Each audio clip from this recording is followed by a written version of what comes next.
my name's Katy Acheson. I am an amateur podcaster. I'm the executive director of the Cape Cod Blue Economy Foundation. My experience with podcasting is I had a COVID project podcast, basically, with no equipment. So we're at Cape Media Center in Dennis, and they've got all this beautiful equipment with all these big, bright lights and everything. And we're sitting here, and I'm listening to Stephen, and I see this, like, blinking green. I'm like, why is it blinking? Why isn't there a time running? I didn't hit the button. And Stephen's talking about this really serious, important history, and it wasn't captured. It should, that's just divine intervention saying it should not have been captured. So here we are, and this is a learning and teaching moment of it's okay to make mistakes as long as Stephen's with you, and he'll rip you for it for the rest of eternity. I'm not going to forget this. No, and you shouldn't. And this part has been recorded. This part's been recorded. Stephen is the executive director of the Plymouth Foundation. That's right. Our professional relationship that he slightly disagrees with the terminology, but I stole his conference and replicated it from Plymouth onto Cape Cod. And so we have a great working relationship where we have an excuse to talk to each other at least every 6 months. And so we get lunch mostly in Plymouth because Stephen doesn't like to come to the Cape. That's not true. I've come to Sandwich a couple times. Once. Yeah. But we've had lunch twice on the Cape. Have we? I think so. But he came all the way to Dennis today. So we're really grateful to have you here. Mid-Cape. Mid-Cape. Yeah. But we grew up on almost lower Cape. Yeah, we grew up on the lower outer. Lower outer, yeah. So we talked about ice cream already. So that is a mystery for the universe. Oh, they're never going to know what I like now. They are never going to know, ever. All right. We're going to talk about pizza. Pizza? Yeah. Okay. What is your default sort of pizza, like if you've got complete indecision fatigue, like you cannot make a single decision, but pizza, what is it? What's on it? Or what shape is it? Margarita pizza. Margarita. Yep. Okay. It's simple. What It's kind flavorful. Of crust? I like thin crust. Okay. Yeah. I like a crust. I will eat my crust, but I like a thin crust. Crispy. Like a bar pizza where the sauce and cheese is spread really to the outer limits, right? But it's thin and crispy. Beautiful. Yep. Do you like the basil cooked or fresh? I actually like I like cooked basil. Okay. Yeah. But I have a basil bush right now. It's gone completely out of control. Awesome. So if I bring you pesto the next time I see you, don't be surprised. Yeah. So let's start a debate over the cooked or fresh basil on a margarita. I think that's a safe place to argue. Where are you on that? I'll go either way. Yeah. Don't mind. I can go either way. Yeah. I'm more inclined to eat the basil if it's cooked. Yeah. Mm-hmm. If it's on there, for me, it's basically just garnish if it's uncooked. Sure. Yeah. But I do like arugula on a pizza. Okay. Yeah. I can eat the arugula. If there's olive oil and balsamic on it. I'm a 1%er with cilantro. Where are you with cilantro? Oh, I love cilantro. Do you? Okay. So my husband loves cilantro, and that's one of the things he gave up for me and marrying me. He can eat cilantro. He just can't put it in a joint dish. Yeah, it has to be a garnish. Yep. Okay. Yep. So now we've really gotten to know you. Right. The podcast is really about telling stories of people who work and live on the coast, who are involved in the community, and who have an impact on it. So we were talking about Western Mass, and I didn't hit record because the universe knew that's not what we were talking about. Right. And you were trying to give some contextual history. Correct. So let's bounce right back into freshman biology class where we met. Good, because now I can tell the story again a little more succinctly because it was a little rambly last time. Yeah, it's early. All right. My earliest memory of you is definitely Mr. Johnston's biology class at Nauset. And just for listener, I'll recap again since we're recording this time. Yeah, we definitely are. Mr. Johnston, the thing I took away from Mr. Johnston's biology class was how far Mr. Johnston could stretch his pinky on his right hand so he can hit those sick notes on the bass guitar. And I don't know, maybe it was acoustic, but it was all the same, a guitar. It was a guitar. He was a guitar guy and then all the way. Skip ahead 20 years, right, after we graduate, or more, I guess, 24. A whole generation has passed since Katy and I graduated high school together. It's true. I'm hosting our first Blue Economy conference in Plymouth. I know no one in the room, but as I exit the stage, I see this very friendly and familiar face, this timeless face, by the way, folks. It looks exactly like she did in high school. A little more gray, but that's very wizened look on you. I like the respect that you kept the gray. And Katy, we'll leave it in. Katy greeted me, and we embraced, and we reignited our friendship over the last, 4 years Yeah, since something we like started that. our conference, right? Yep. You guys are in your third year for yours, right? We've done 3. Done 3, yeah, going Yep. into 4. Yeah. Wild. Yeah, no, it's been. I mean, talk about sitting in a classroom with someone and then not knowing what your future is going to hold. And here we are working together with Ashley Stolba, the Yes. Secretary of Economic Development for the states, on developing blue economy for Who's our region. also a Cape kid. Also a Cape kid from Mashpee. Yep. Yep. So I'll do a little Ashley story real quick. She came to our conference in April, and she came just for our conference, and she told me, please don't let anyone know I was here so my parents don't find out that I came to the Cape without stopping to see them. You just told on her. I did. But I think there's, time enough has passed. But that's very much like a Cape kid thing. Like, no, I've got to come I've on done for that. work, but like I can't stop and visit. Very done relatable. I've done that. So Plymouth Foundation. Tell us a little bit about the Plymouth Foundation and what it is and what you do. So the Plymouth Foundation is 25 years old. We're basically supplement the town's Department of Economic Development. The town of Plymouth doesn't have an economic development department. I've spent most of my career working in departments of economic development. Pivoted my focus a little bit from finance to eco-dev because I realized you can spend all day counting beans, but you need to make more beans, and that's kind of where I redirected my career focus for civics. To economic development and growth.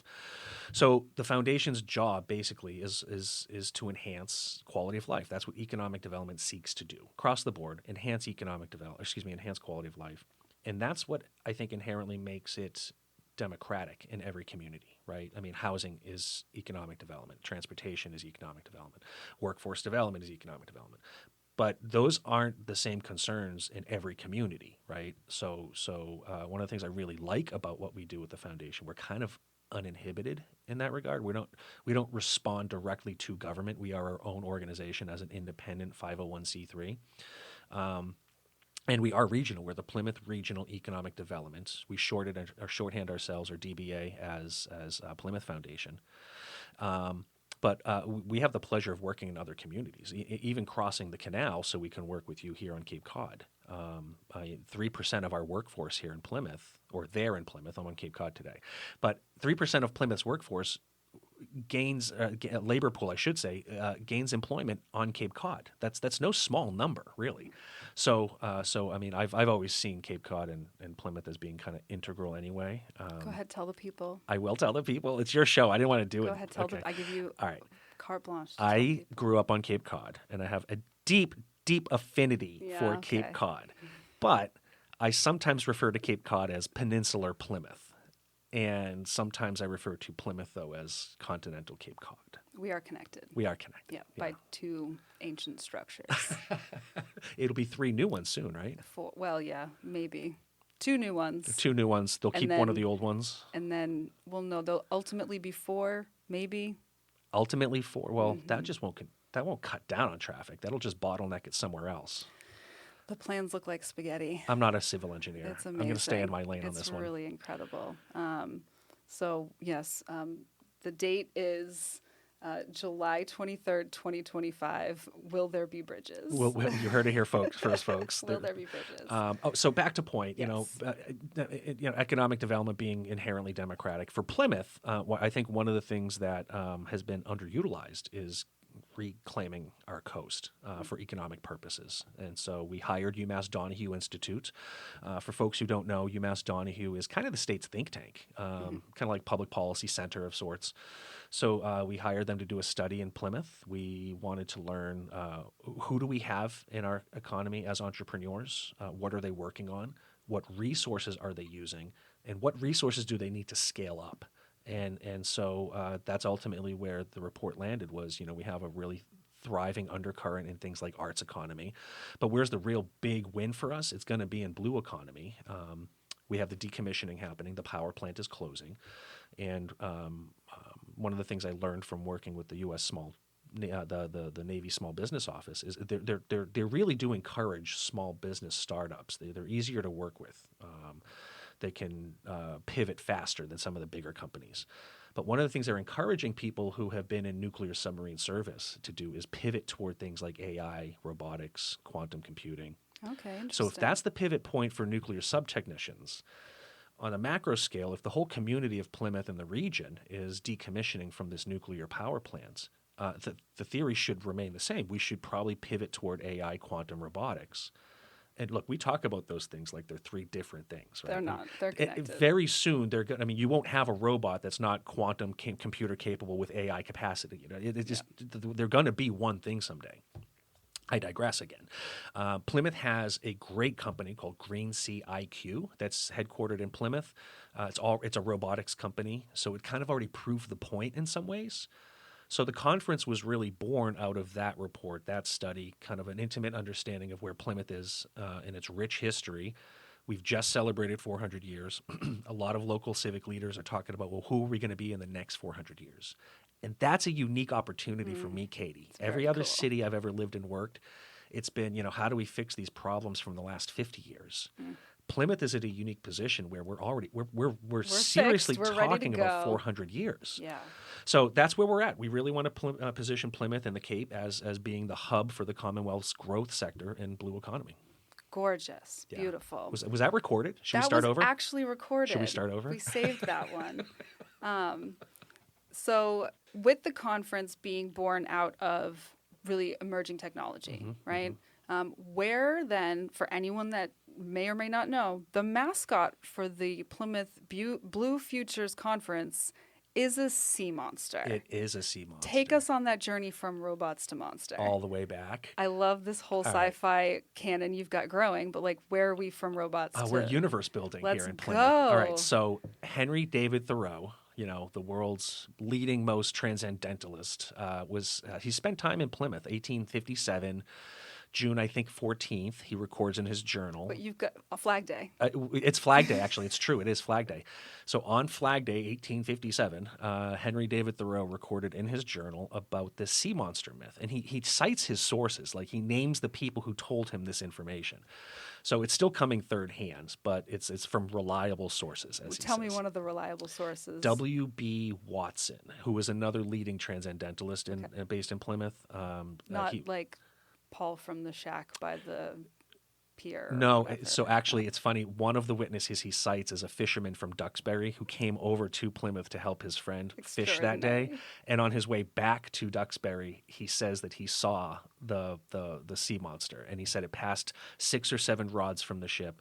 And when Thoreau asked him why he didn't talk about this before, he said, because if anyone should know that I had seen the beast, I'd never hear the end of it. And that is the most Plymouth tale you could ever find. I saw something remarkable with my own eyes. I trust myself. I know what I saw, but I will never tell anyone. And I think we've gotten to the core of what it means to be a puritanical New Englander. Sure. Yeah. Yep. Everything is extraordinary and beautiful. We're not going to talk about it. I don't want people to think I'm crazy. No. Wow. What an extraordinary creature we've become. Exactly. So why we adopted the sea monster in some ways is because, one, there's no recorded history of it ever hurting anyone. But there was something in the bay, I want to tell you. So in the journal entry, he talks about how the mackerel beached themselves in great numbers. Whatever this thing was careening through the bay and chasing mackerel. They beached themselves, and a number of the townfolk came down and collected free mackerel from the shores. So a lot of people knew about this. There was a common account of this sea creature. So we took the details from his journal entry, and we not just adopted it as our logo for the conference, but we actually have a plushie. I have a full-featured plushie. She's the best. And the lore around it has grown. So why the sea monster? Actually, it's a mutual connection of ours, kind of bridges this gap. Greg from Hui studies and collects antique maps from the age of exploration.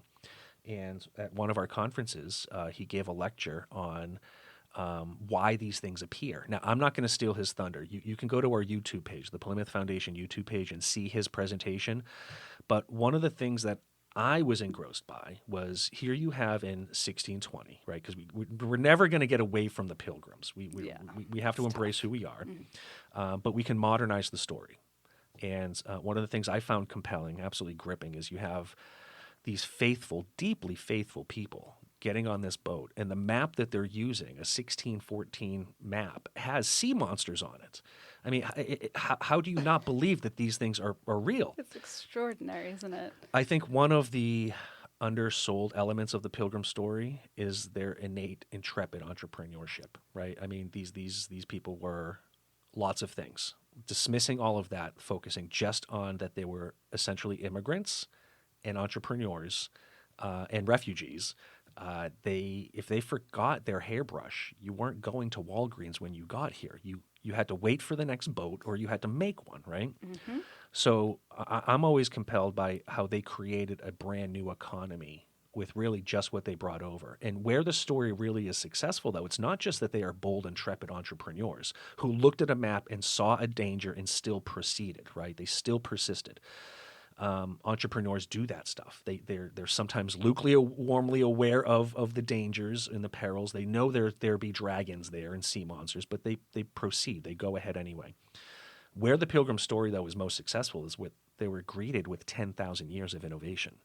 So bold, intrepid entrepreneurship was met by 10,000 years of innovation thanks to the Wampanoags. Mm-hmm. That's how we have a successful story today of what Plymouth Colony was and ultimately it became. It's an economic story. So I want to celebrate that, and I want to kind of invite entrepreneurs to Plymouth, to Cape Cod, to solve problems. There be dragons, without question. We embrace our dragons. But one of the things that the foundation is here to do is help you through those perilous waters. We think we know the path forward for a lot of these things. And I really do want people who are interested in the green blue economy spheres to consider making Cape Cod, Plymouth their home base when they drop an anchor, when they set up shop. Amazing. I've never heard anyone turn the Pilgrim story into a parable for entrepreneurship before, and I've been to all of your conferences, so I hope that you open that way at one of these. I think you've inspired my opening remarks. Beautiful. This and year. It's recorded, so... So if I have any doubts, I can get transcript notes. I think that what's really beautiful about some of the things you've done, and I have more background than some of the listeners, but you've been able in Plymouth to marry this history with this future in this space of creating an innovation. You're not just talking to entrepreneurs, you're also talking to students, and you're also talking to the creative minds, right? Because you've also created a poet laureate. Yes, yeah. So all of these pieces all together, why, and I think everyone can agree that every community is made up of all of these different components. Why the poet laureate? Why the students? What age? Tell us, just a smidgen of what's the pipeline for you and why you're thinking. But I'm really interested in the poetry piece and why that's some of your focus. Oh, sure. So, Plymouth is a tourism town, so I want to make sure I answer the question directly. But I want to get back to that because it was actually our poet laureate who introduced Thoreau's journal entry to me. So it is in many ways very cyclical. So when I started at the foundation 6 years ago, we were getting ready for the Plymouth 400th anniversary. Plymouth is still organized as a town. We don't have a mayor or a central figure that all of us can look toward who represents all of us. What's the population of Plymouth? 65,000. So we're the 16th most populous community in Massachusetts out of 351 cities and towns. The top 25 are all cities. We're the only town. So Rose by any other name is still a Rose. We are we're a city. I mean, we're urbanizing in real time. And one of the things, going back to some of my previous remarks, every other city in Massachusetts is a post-industrial city. Lawrence, Lowell, Holyoke, Fitchburg, Framingham. Boston is now a financial center and a medical center. It's becoming a robotics and manufacturing center. Boston has had a really dynamic history and transition from an agrarian economy to where it is now. But most of the cities in Massachusetts are post-industrial cities. Plymouth is the only post-nuclear city. And so for us, we need to answer that question. What is post-nuclear? AI, quantum, robotics. I mean, that's where the post-nuclear individual career path is. That's what we want to make it our focus for the town of. Now, the fact of the matter is Plymouth is still very much a tourism town. We're not seasonal as much as we used to be, a generation ago. Mm-hmm. Our shoulder season is mostly January, half of February. By Valentine's Day, it certainly starts to pick up again. And when we have 65,000 people in town, you have more residents that can supplement the restaurants in the off season. They're not making bank necessarily, but they're certainly making enough to stay alive. They're open. I want to say, too, in order to understand my next answer to your question, you have to understand where we're coming from in terms of the socioeconomic demographics. 23,000 people out of 65,000 leave Plymouth every day to go to work. There's only 8,000 people who wake up in town every day who have a job in town. Wow. And 16,000 people drive into Plymouth every day. So we have about as many jobs in town as there are people who leave town. 11% go to Boston, 3% come here to Cape Cod. Those folks are making pretty close to six figures. They're making a comfortable wage. The fact of the matter, I mean, they're working in government, they're working in healthcare, right? I mean, the core industries. Yep. There's a reason you're leaving town. You're making money, right? Making more money than you could in town. So part of the reason we're working on Blue Economy is we need to diversify our economy with something that's more stable, higher paying wages, because the 16,000 people who drive into town every day, they're making 60% of them are making under $40,000 a year. That's not sustainable. They can't even afford to live in town. And look, you know, from growing up on Cape Cod as well as I do, I grew up in the restaurants, right, making money in the summers. I was fortunate when I lived here. I had a year-round restaurant that I worked at, but not a lot of restaurants back then were year-round. So Plymouth has an evolving economy in a lot of ways. We are urbanizing in real time. And, you know, before the pandemic, we had a median household income of about $85,000. Very blue collar, cops, teachers, right? It's now $120,000 is the median household income in just 5 years. Wow. Plymouth residents didn't get wealthier. Our economy didn't change enough for it to happen that way. People moved into Plymouth, and now we actually have more than 24,000 people who are commuting out of town. Our population grew quite a bit during the pandemic. We're one of the fastest growing communities behind Cambridge. So as it were, we have to do something that is seismic, but is something that is realistic. So that's why we're focusing on the blue economy stuff, AI, quantum, et cetera. But we still have to do things that's going to reinforce our tourism base. Arts economy is something that's grossly underrepresented in Plymouth. Now, when we started the Poet Laureate program, it was largely intended to represent the whole community at the 400th. This is 6 years later. This has been a successful program. In fact, we created a nonprofit, America's Hometown Laureates, as a special kind of caretaker or steward of the program. So we got it off our books at the foundation, and now there's a whole nonprofit that's committed to managing the program. Just a couple of weeks ago, we had Robert Pinsky here, the U.S. Poet Laureate, and he read great poetry in tandem with a jazz band that was playing. So he was marrying the spoken word with music. Every time we do an event like this, the restaurants all within walking distance report that they see significant increases in unexpected induced spending. So part of the reason why we did Poet Laureate was really to create a core around the arts economy. But what we've seen is the amount of small business support that has come out of this. One bar in town, it's a wine bar, told us that when we have their events, it's the most money they ever make on a Tuesday night. And it's oftentimes the most money they make before 7 p.m. What goes better with poetry than wine? Yes, let's go. I'm not smart enough to understand most poetry, by the way. So, I mean, this is not a passionate project for me. Like, we just study at the foundation. We study what we think will work in the economy. We try and fill the gaps. And then we try and kind of mobilize our base of volunteers that we can help get something successful long enough until it becomes viable on its own. The America's Hometown Laureates, they've been able to get state appropriations and grants on their own right. So in the 3 years since they've existed, we're now on our second laureates. And we can say things like our Poet Laureate in Plymouth has read poetry at the Sorbonne in Paris, in London, in Amsterdam, in Prague, and Plymouth Public Library. So we're trying to put Plymouth on the poetry map. We're bigger than our shores, Katy. We're bigger than our shores. I love that we can put Plymouth on a list with those type of global cities. And I don't think anyone would refute. I mean, Plymouth does have an international brand identity. A lot of people know it as America's hometown. So we're just trying to lean into who other people think we are. I just got caught on a hook about leaning into who people think we are. Okay. 1 second. But I sincerely really love that there is momentum around the power of art gathering people together and commerce and economy, and that it's not I'm not saying that everyone should monetize their hobbies, okay? Mm-hmm. But I think that there is a beauty in investing in art and creativity that has return. Yeah. Look, I'm 42. So I mean, I grew up watching the Star Trek episodes, and everyone had what we now know as a cell phone, right? Like these telecommunicator devices. life will imitate art. If art is audacious enough, life will imitate art. So we really do want to bake in the arts in our economy because it pushes us to think more creatively about problem solving. I genuinely see a natural relationship between art and entrepreneurship.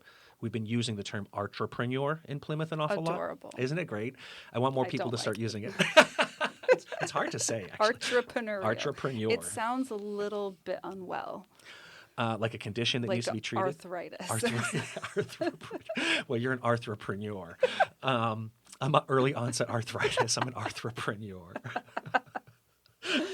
TM. Oh my goodness.